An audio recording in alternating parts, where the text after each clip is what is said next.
జనరల్గా herpes infection అనేది note దగ్గర చాలా ఎక్కువ మందికి వస్తుంది. ఈవెన్ చిన్న పిల్లల్లో కూడా వస్తుంది. సో ఇది నిజంగానే ఇది సెక్షువల్లీ ట్రాన్స్మిటెడ్ డిసీజా? నోటు దగ్గర వస్తే కూడా అది సెక్షువల్లీ ట్రాన్స్మిటెడ్ డిసీజా? అయితే చిన్న పిల్లల్లో ఎలా వస్తుంది?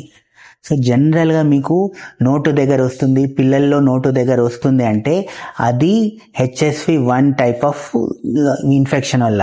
అంటే హర్పీస్లో 2 రకాలు ఉంటాయి, ఒకటి HSV1, HSV2. So HSV1 infection వస్తే జనరల్గా అది పిల్లల్లో వస్తుంది, అది సెక్షువల్లీ ట్రాన్స్మిటెడ్ కాదు. సో జనరల్గా వైరల్ జ్వరం వచ్చింది, వైరల్ ఫీవర్ వచ్చింది అనుకోండి, అలాంటి టైంలో నోటి దగ్గర చిన్న చిన్న కురుపులాగా వస్తాయి.